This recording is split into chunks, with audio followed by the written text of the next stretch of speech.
Hello and welcome into the latest edition of the Fore-All Podcast. Jesse Morrison alongside Max Bechtold. And Max, we have some year-end stuff to get to, which when we recorded an episode on Thanksgiving, we did some of our players of the year, gave out those awards. But now we're going to do kind of best moments of the year, best tournament, best storyline, best player. We'll get to that. But we got to start with the Grant Thornton over the weekend. Max, what did you think about it as a whole? I think this tournament, the result of it made a lot of sense. Obviously, Lauren Coughlin alongside Andrew Novak winning. Andrew Novak was in really good form coming into this tournament, probably in better form than almost any other men's player. And when you look at it, I mean, Lauren Coughlin, I was obviously familiar with her partner credentials. She's played great in the Solheim Cup. She's played great in the International Crown. It wasn't a huge surprise to see her play well. I didn't know that Andrew Novak was such a great partners player too. He actually won the PGA Tour's partners event earlier this year alongside Ben Griffin. So it seems like they've kind of got this kind of power duo of just great players in these kind of alternate formats. They excelled in every single one of the formats. I think they're the most consistent team across them. And I think that's really the key to this tournament. Obviously, you're playing three different formats. You're playing a scramble, you're playing an every other shot, you're playing a best ball. It's a lot to take in, and there are certain teams that are going to have strengths at each one. I think this team was just really, really strong at playing as a team. How did you think about just the tournament, as a whole, attendance-wise, hype around it, I guess? I know you've complained about the lack of stars on the male side. How do you think that kind of ended up playing out? Well, I think it obviously affects it. I mean, obviously the crowds, the hype, the viewership is all going to be a lot higher if you've got Rory McIlroy or Scotty Scheffler playing. Obviously, it's going to be a lot bigger deal with that. But I still think this is a pretty well-covered event. I love that they have the LPGA announcing team on this event. It really kind of makes it feel like it's an opportunity for them to kind of show off to a different audience. And I think the LPGA announcing team, while I've had some issues with their TV coverage overall, I think the announcing team is really strong. So I think it's good for them to kind of get that exposure. And I think that Golf Channel did a pretty good job with this. They had good hours. Obviously, it was competing still with some other golf tournaments, but there was pretty nice time set aside for it. And I thought the crowds looked pretty good. Obviously, Naples really supports their golf.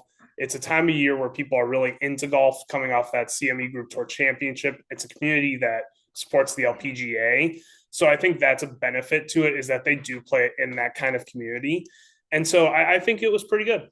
You mentioned the TV coverage. That's going to get better next year, as we talked about in a recent episode. You can go back and listen to that. I think that was 2 episodes ago. Yeah, at least 2 or 3 episodes ago. That was a little bit ago that they announced that, but obviously that's one of the most intriguing things about next season, is seeing how it's going to take a step up, and I'm really curious to see that. Any other big takeaways from this event? Not too many. I wasn't too surprised to see some of the bottom of the leaderboard players. Jessica Korda, Lilia Vu, and Tony Finau didn't play great. Not a huge surprise there. Not a huch surprise at the top of the leaderboard either. I was really high on the Charlie Hull, Michael Brennan team. They played really well. Mm-hmm. I think they would play a lot better if they came back next year. I think Michael Brennan, being so young and so inexperienced, was a little bit jittery, I think, at times. And you can't be that way when you're playing with Charlie. You got to be all in, go, go, go. Yeah. And I think they mentioned one time where Charlie wanted him to hit a certain kind of shot and he was a little too nervous to do so. So he kind of just punched out. And it's like, no, when you play with Charlie, you have to go for it. But they still performed very well. Nelly Korda and Denny McCarthy performed very well, gave a really nice run in the final round. Jennifer Kupcho and Goddard played very well. They were a team that I was expecting pretty good things out of. So not a lot of surprises on the leaderboard. What bummed me out was the Jessica performance. I just wonder if she's going to be done with the sport after this. I think this might have been a testing ground for her to say, oh, maybe I can still do this.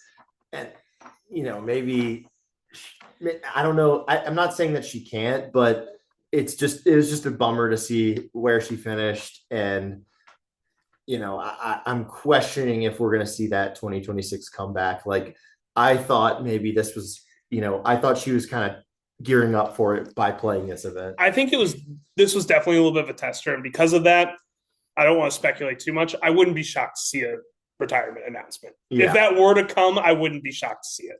Great player. We'll obviously get into that if she retires. I hope she doesn't. I hope she gives it another go, because it's always great when you have two siblings on a tour or in a league or something. So it would be a bummer to see her career come to an end at a relatively young age in the grand scheme of things, not in the LPGA. In the world of women's golf, it's about average, but yes. But it would be, even if she can like stay on a part-time schedule like Lexi Thompson, I think it would be cool to just see her back out there. All right, this weekend, PNC Championship, Ritz-Carlton Golf Club in Orlando, Florida. This is the parent-child. Yeah, they're all parent-child duos. Yeah. Can be a stepson. Yes. As you see with Fred Couples and Hunter Hanneman. Fred Couples now with Malbon. That was a big story of the week, is now he's going to be wearing Jason Day clothes. But there's two pairings that we care about. Three. We got Steve Stricker and Izzy Stricker as well. That's right. Three pairings that we care about. Steve Stricker and Izzy Stricker. Izzy Stricker is his daughter. Then we have Annika Sorenstam, Will McGee, her son. And then we've got Nelly Korda and her dad, Peter Korda. Mm-hmm. What are you looking for out of those three pairings? And do you give any of them a shot in this? I definitely give them a shot. I mean, obviously it's so hard to gauge somebody like Annika's team. How much has Will improved over the last year? He's improved every year he's played. Like, could they be a really competitive team? Could he be somebody who goes out there and really, really performs fantastically? I'm not sure. It's a little bit tough to gauge that team. I do think Nelly Korda and Peter Korda, it's a little iffy because Nelly really has to carry that team. You got so many of these teams where like Vijay Singh's playing with his son, who is like a better than scratch golfer. Like even Steve Stricker is playing with Izzy Stricker, who's a college golfer in her own right. Like, yeah, it's a little bit tough when you're pulling your dad off the sideline to say, hey, let's go. But I know he's as competitive as anybody in the field. She often talks about that. Obviously, it's not a surprise coming from a former professional athlete like himself. So I give them a shot. But I think the thing I'm looking for more this week is TV coverage of them. Yeah. Because in the past, this tournament has obviously been dominated by Tiger and Charlie Woods. No Tiger and Charlie this year. No Tiger and Charlie this year. Which sucks. Yes, it absolutely sucks. Hopefully Tiger can feel somewhat okay to play in this again. Like, yes, he's very important to this event. He's kind of become the heart and soul of this event. Yes. But there's also no Justin Thomas this year. There's no Jordan Spieth this year. There's not a lot of people who would command a lot of screen time. Obviously, the Daily team will. But I'm looking at Nelly Korda and Peter Korda, and I'm looking at Annika Sorenstam and Will McGee. I don't know why they can't be two of the more featured groups. And there's a lot of TV coverage of this event. There's like 6 hours each day.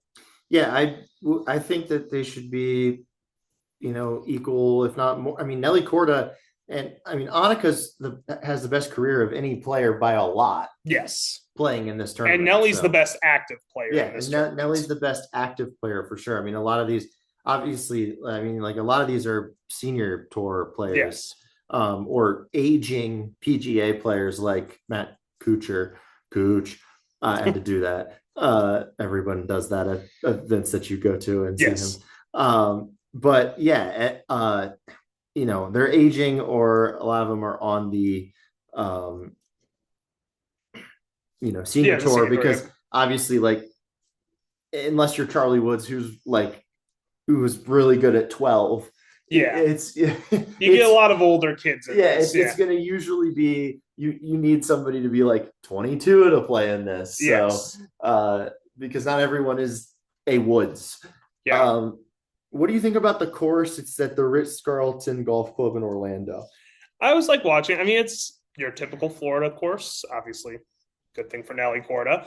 But it's your typical Florida course. water, palm trees, sand. It kind of, they all look kind of the same. It's a resort course.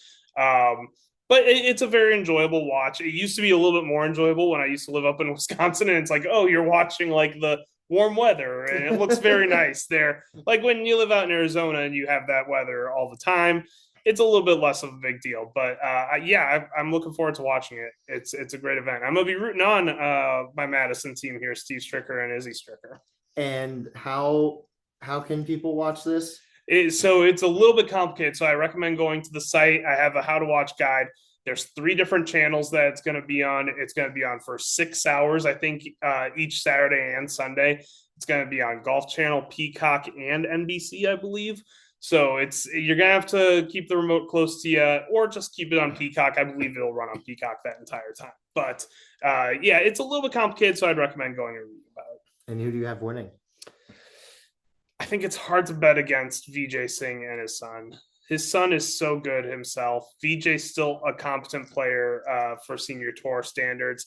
I do think they win. I'm gonna go with John Daly and his son. I think I think those are the 2 kind of powerhouse teams. Like when you look at, those are the 2 teams where both players can kind of carry. Honestly, John Daly Sr. is the one who's a little bit of the concern for me on that team. I mean, exactly. And, he's currently living in Happy Gilmore's garage. So, yes. Is that the only team, I wonder, where now, obviously, there are some where like the older person is very, very old, but is that the only one where like the kid is the one who's going to carry the team? I think that's kind of interesting. I definitely think, the Nelly pairing. Well, I don't count that. She's the pro. Yeah, but I would say that anyone the non-pro carries the team. I wonder if that's like the biggest example of that. But maybe VJ. VJ's son's very, very good.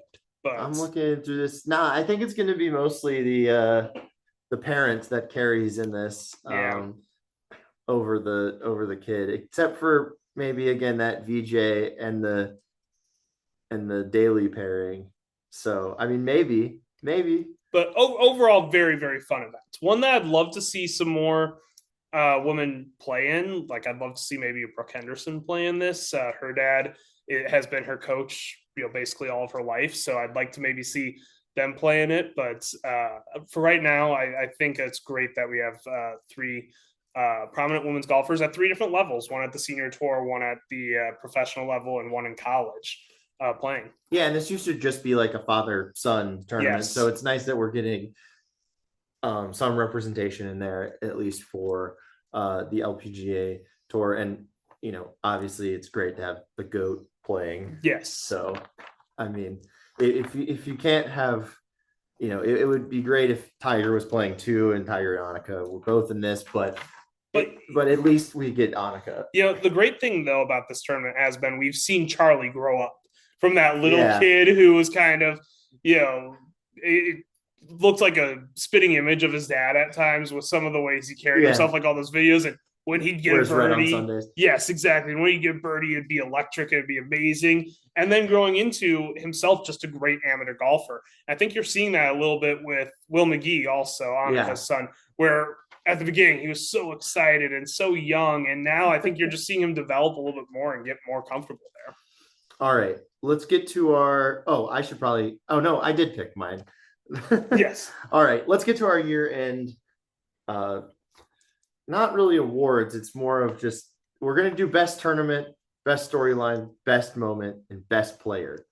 Let's start with best tournament. What do you have for the best tournament? I think we both have the same. I'm assuming the Evian. Yeah, Evian is your choice. Evian is my choice. I don't know how that can be topped. I think that is still maybe the best golf tournament I've ever watched.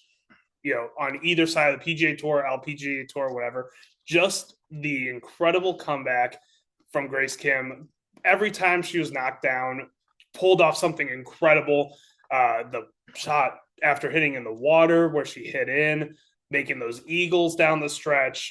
The Evian is so consistently one of the best tournaments of the year, and this year it just was the only option. Yeah, Grace Kim went eagle, birdie, eagle to force a playoff, and then she beat the best player in the world, Gino Titakun, in that playoff. Who didn't even choke? Gino did. A lot of times Gino maybe kind of chokes. She didn't even choke in this one. No, it was an incredible tournament, and it gets my vote by a pretty good margin. Although I will say that tournament that we had the pleasure of going to out here in Arizona was at least in the top 5, I would say. I would say that's certainly a discussion. We had a lot of great tournaments. We had a lot of playoffs this year. I think that was one of them. Yes, that was one of the. I just mentioned Gino choking. I think the tournament where she in Cincinnati, where she 4-putted the lead away at the end, I think that would be up there as well. We disagree on Chevron, but I think that would be up there. That tournament sucked. But yeah, there was a lot of great tournaments this year, but Evian is like clearly a full tier above them. The Chevron felt like if we had a worst tournament award, I would go with the Chevron. Okay. Because it was the worst playoff tournament I've ever seen. They were all trying to lose. There was a lot of drama. It felt like they were trying to lose. There was a lot of drama. It was bad golf. I'm sorry, it was bad golf. But the Evian was not. The Evian was great golf. Yes, the Evian was great golf, and we're focusing on the positives here. Yes. All right, let's go to best storyline. And mine's kind of more, I wouldn't call this a best storyline because it kind of sucked, but it was the storyline of the year, in my opinion. I'm going to go with you first, though. I kind of have 2, but it's kind of the same thing. Okay. It's one overarching storyline with one smaller one in the middle of it, which is my overarching storyline is the rookies this year, which is an incredible rookie class. It really looks like we're set up for a great future on the LPGA Tour with these players. Feels like a little bit of turning the page. And the small one in the middle of that, which I also think we might talk about some more, is Lottie Wode's little run in the middle of the season, which was just so thrilling. Automatically rose to being one of the biggest stars in golf. Getting that near win at Evian, winning as an amateur on the LET, and then winning her first event as an LPGA Tour player. I mean, that's just storybook stuff from the player who was the best player in college to just transition that quickly to the pros. So overall, the rookies are my storyline of the year, but very specifically, Lottie Wode was. I'm going to go with Nelly Korda's up and down season. Because I think, coming into this year, she was coming off this massive year, one of the best years we've ever seen. And it just never really came all together for her. It would be 3 good rounds, 1 bad round, and she never ended up winning. I mean, if we want to count the PNC, if she wins this weekend, it would have been a stretch to count the Grant Thornton. It's really a stretch to count this. So, I mean, it's been a disappointing year, especially because last year was so cool with the dueling Scottie Scheffler and Nelly Korda, and you're thinking you have your 2 stars going forward for a while. And I'm not saying that Nelly still isn't a star, but Scottie continued that momentum this year, whereas Nelly didn't. And, it just – sometimes it was her putting, sometimes it was other stuff, but it just felt like it was just the 4 rounds thing that she couldn't put together 4 rounds. And I don't really like calling it the best storyline, but I would say it's the storyline that stood out the most. It was definitely one of the biggest ones for sure. I mean, because she lost her number 1 ranking. That's another thing. While for maybe everybody else save Gino Titicun, that would have been considered a good year. That's just why this is such a big storyline, is because on paper, it was a good year just for your average LPGA player, but Nelly isn't your average LPGA player. So her coming out with no wins, and I kept on saving out hope where it's okay, let's wait till the entire season plays out. If she gets 1 or 2 wins at the end, then I think you consider it a successful season. And I think it was a little unfortunate how it ended, especially where it seemed like she had a chance in some of her last couple ones and it just didn't come through. All right. What was your best moment of the year? So once again, I have a little bit of a 2-parter. This is less of a 2-parter, but I'm going to be talking about Yanni Sen. Okay. Who went from 2018 to 2025 without making a cut on the LPGA Tour. Mm-hmm. And she's playing a very, very limited schedule, obviously, but she's been playing in the majors, and you could start to see it coming together a little bit. She started putting left-handed. She started getting a little bit better score. She almost made the cut at the U.S. Women's Open. It was a big storyline. I was there at the tournament on Friday. That was a big storyline. There's a little bit of a buzz around the course. A 5-time major winner who had fallen off so much. We talked about age. She's still only 36 years old. And then to come back at the AIG Women's Open, make the cut, and then just a couple months later win her first competitive golf tournament on a real tour since 2012 in her home country on the Ladies European Tour. I think the whole Yani Tseng thing was a great storyline also this year, but her specifically winning that tournament and getting back up there was incredible. Yeah, for me, it's Lottie Woad winning as an amateur, also on the Ladies European Tour. I mean, it started that little mini run that you're talking about, where she showed that she's one of these bright players coming up. And I just think anytime a golfer that is an amateur beats a ton of pros, like that's badass. I'm gonna say it's badass. Like, let's just compare it to any other sports. If you took, let's just say, who's the Fernando Mendoza right now and said next week you're playing in the NFL, what would he? You're playing in not just the NFL, but like let's say like a week 17 game or week 18 game to get into the playoffs. Yes, you are playing in that this week. Yeah, no other time to prepare. You're just going and playing. Yeah, and to win. That's like, kind of how it is. Yeah, exactly. Like, you wouldn't be able to see this in any other sport, but golf sometimes can have this miraculous thing where, hey, if you just play your best for 4 days, you can beat anyone in the world. I mean, if I played my best on every single hole for 4 days, I could beat anyone in the world. You can't say that about any other sports. And golf gives that opportunity for great things to happen. And obviously, Lottie Woad's a great player. She proved it by doing it 3 weeks basically 3 weeks in a row. But this was an awesome moment, awesome storyline. All right. The next one's best player. I think let's do a countdown here and then say ours at the same time. 3, 2, 1. Gino Tinnekun. There we go. Okay. I think that was you could see that one coming. I thought about being a little like cheeky with it and saying Gina Kim on the Epson Tour was incredible this year, or saying something like that, or Tambellini had a great year on the LET for a while, or Shannon Tan did. But you just have to appreciate what Gino Skip did. A. Bechtel. I mean, but you just got to appreciate what she did. Like, even if you want to be controversial, you just can't. Setting the LPGA Tour scoring record. Yeah. She finished in the top 2 like 7 times this year. She was a few strokes away from having a Nelly Korda-like year. Yeah. A 2024 Nelly Korda-like year. And I don't know if she got enough attention for that. And I'm going to be really curious how they play off of this momentum, because I'll just say this. While she doesn't maybe speak the most English, she's one of the most charismatic players on the LPGA Tour, one of the most likable players on the LPGA Tour, someone who, in theory, should be a superstar. Yeah. She was mine as well, as you heard.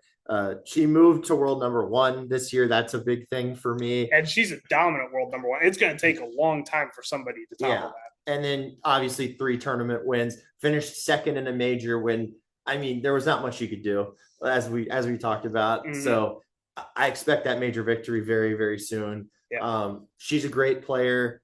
I think that her coming on in the end of the year will help her have momentum going into next season, whereas Nelly last year didn't have that momentum because a lot of her wins were in the first part of the season. That was exactly why preseason, I'm going to pat myself on the back a little bit. It wasn't a huge risky pick, but that's why preseason I had Gino as my player of the year pick this year, was because she finished the season so strong last year. Now she just did that again. Is she just going to build that momentum even more so this year? I'm going to be curious to find out. Yeah, it'll be a very intriguing season next year, not just on the course, but off the course, the TV coverage. Max, what do you have on the site this week? A lot of year-end recap, a lot of what we just did, just a little bit more fleshed out and in writing. I give my top 5 picks for all kinds of categories: comeback player of the year, breakout player of the year, all that kind of stuff. And that's all going to lead to my personal player of the year rankings, which will come out pretty much the last week of the year, just in batches. So going to be a lot of long form going into the stats a lot. So a lot of that will be up. And of course, coverage of the PNC Championship. Yep. Go read all of that, Fore-All.com, and we will catch you next time.